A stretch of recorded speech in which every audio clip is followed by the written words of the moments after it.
More than $11 billion is going into Atlanta's airport, and most people think it only affects travel, but the real impact is happening around it. In this video, I'm breaking down what's changing at Hartsfield-Jackson International and what it means for buyers and investors in the Southwest Corridor right now. I've been in this market for 28 years, and there's still a window before this shows up in pricing. Let's get into it. The airport is easy. The first time you land at Hartsfield-Jackson International Airport, it can feel massive. There are signs everywhere, people moving really fast, the train is running underground, and if you don't know the system yet, it can feel like a lot. But I think it's the easiest airport to navigate. I love our airport. It actually makes perfect sense once you know what you're doing. So the system is pretty simple. All you need to know is if you're flying Delta, you're in the South Terminal. Follow the red signs. If you're flying another airline, you're in the North Terminal. Follow the blue signs in domestic or international terminal. It's super easy. And then the plane train, it's easy too. It just runs between all the concourses. You get on and it takes you where you need to go. People get overwhelmed by the magnitude of how many people are moving through there every day. But once you figure out those few things, it's actually such an easy airport to use. I worked at the airport briefly back in 2013, and I remember during training, they compared it to a city within a city. And when you think about it, that's not an exaggeration. This is the busiest airport in the world. It has over 150 destinations in the country and over 70 international destinations in more than 40 countries. Last year alone, they had over 106 million passengers, so there's no doubt they need a really big crew to support that. You've got airline staff, baggage teams, gate agents, security, vendors, restaurants, Delta Sky Clubs, all of it running at the same time. It's a lot of people working there every single day.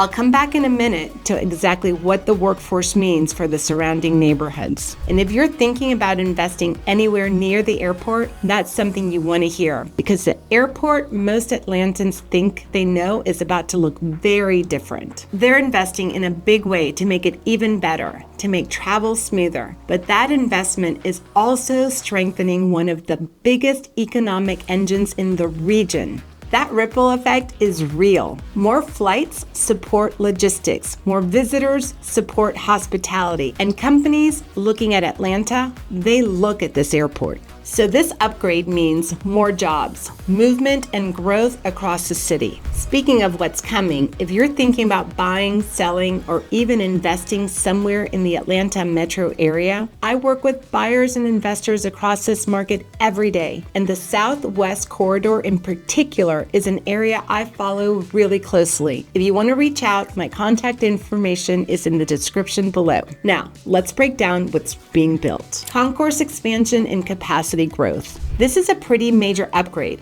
It's a full rebuild in some areas. The main project is the Concourse D expansion. That's a core part of Delta's operation at the airport. For a long time, it was working off infrastructure from the 1970s. The corridors were narrow, the gate areas were tight, and the restrooms weren't sized for the amount of people moving in and out every day. So they made the decision to rebuild it entirely. The way they're doing it is actually very deliberate. They built 19 modular sections off-site right next to the airport and then move them into place overnight, one at a time. Flights keep running the next morning, so the airport never really stops. Construction started last year, and so far, they've already installed around half of those modules. When it's finished around 2029, everything is going to feel very different. Right now, you're dealing with about 60 feet in width, and they're taking that to closer to 100 feet. Think of it as almost doubling the sidewalk you're walking down. And then the ceilings go from around 11 feet up to about 18 feet, so it just opens everything up a lot more. Around the gates, the waiting areas are getting bigger. Restrooms are built out to handle more people, and they're adding about 1,000 seats, so you're over 6,000 total in the concourses once it's completed. Overall, the footprint increases by about 75%. With that extra space, they can handle larger planes and carry more passengers without needing a lot more flights. This concourse alone is about $1.3 to $1.4 billion, with the city of Atlanta and Delta both involved. Now, this one project is a small part of a much bigger plan called ATL Next. This is a big investment. You're looking at around $11.6 billion across the airport. This massive project is focused on rebuilding concourses, updating terminals, adding new parking, and upgrading the technology. They're even working on the airfield so planes can move more smoothly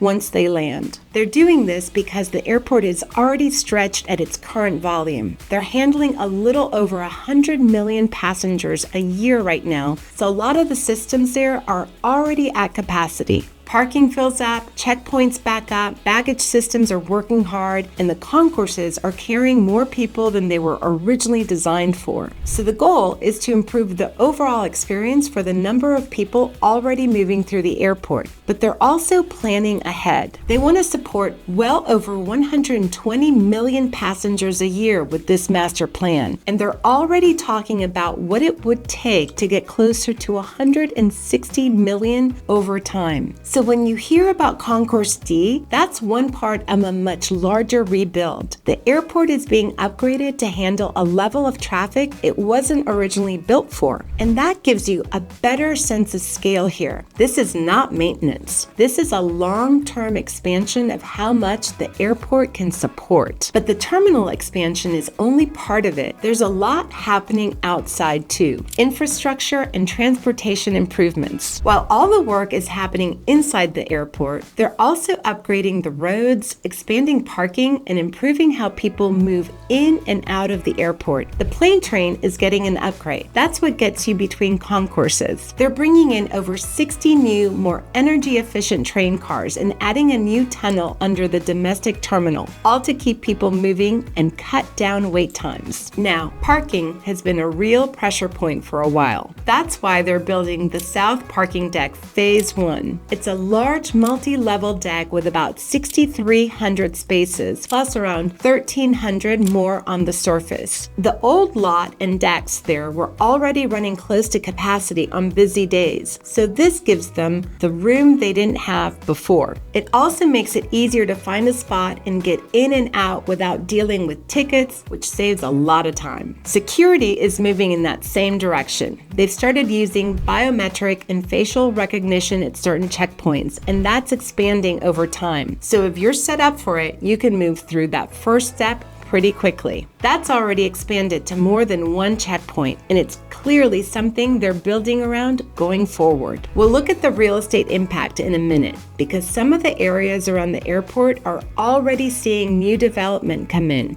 Stick around. Getting to and from the airport is changing too. They're adjusting the roads around the terminals, especially near the curb and the new South Parking Deck. And as construction keeps moving, things like shuttle routes and pickup areas get shifted around, so it can feel a little different depending on the time of day and when you visit. You're also starting to see more investment in technology at major hubs like this, including plans to handle more connected and automated cars over time. And then, beyond the terminal, the roads coming into the airport are getting worked on too. A lot of it is focused on those spots where things tend to slow down. There are also bigger plans in the background to add more space on the main roads over time as the airport keeps growing. Now, when access improves like this, development tends to follow. You start to see more mixed-use projects, more industrial space, and more housing tied to the people working in and around the airport. So all of this helps support jobs and the local economy. Job creation and economic stability. The airport is one of the biggest job centers in the entire state. It's Georgia's largest employer with more than 63,000 people working there. That's just inside the airport itself. You've got airline staff, gate agents, air traffic control. Besides restaurants, retail, security, federal agencies, and the city of Atlanta are all part of that number. And that's just inside the airport. When you look at the bigger picture, the impact is much larger. The airport is tied to around 380,000 jobs across the region, and it generates over $60 billion in total revenue, with about $35 billion in direct economic impact in Metro Atlanta. Jobs in logistics, hospitality, and transportation are all tied back to the airport in different ways. The cargo operation is a great example. The airport moves around 600 metric tons of freight every year. That supports warehouses and distribution centers around the airport, especially along I-85 South and I-75 South. You've also got hotels, restaurants, and everything inside the terminals supporting employment. Add in drivers, shuttle operators, and rental car fleets, and you start to see how many different roles are tied into the airport day to day. And then the construction tied to ATL Next and related capital projects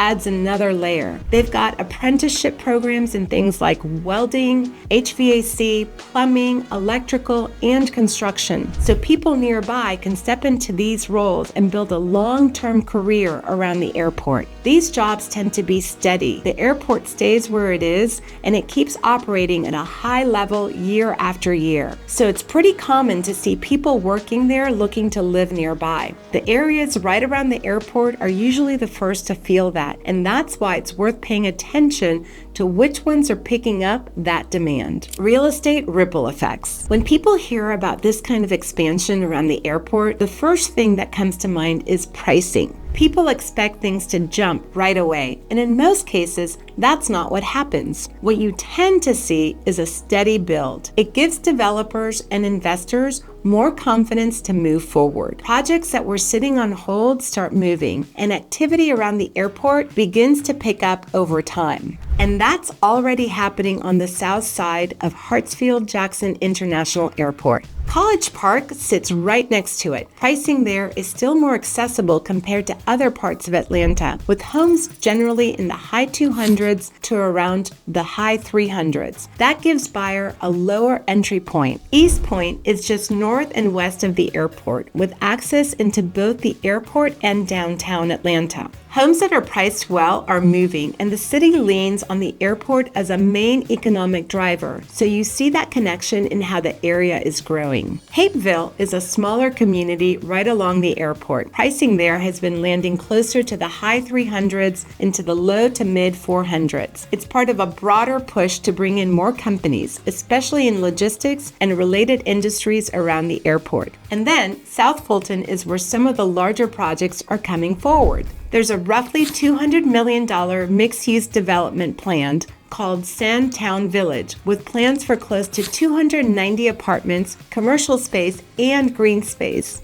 There's also a proposal for a 140-acre town center with around 1,500 residential units. That kind of development starts to increase density in the area. There's also a bigger plan for this area. The Aerotropolis Atlanta effort is bringing more businesses near the airport, especially in logistics and global travel. That's adding more activity around here. Industrial activity is already strong. The I-85 South Airport Corridor is one of the more competitive industrial areas in Atlanta. Homes closer to the airport tend to trade at higher prices than areas further out because of access to the airport, the highways, and the workforce nearby. So instead of a sudden jump, you're seeing ongoing development, more commercial space, more housing, and more activity building around a job base that's already there. And as that builds, rental demand follows, along with more stable workforce housing in the areas closest to the airport. This is the moment where the work is already happening, but it hasn't fully shown up across the market yet. And that's when people who are paying attention start to move. If you're looking at the Southwest Corridor and thinking about getting in before all of this shows up in pricing, you can reach out to me at hello@vcgrealty.com today. I can help you see what's out there and what's coming next. The airport corridor is just one part of the growth happening here. I linked a video on a $5 billion project downtown where condos are still below the Metro Atlanta median right now. Thanks for watching. See you next time.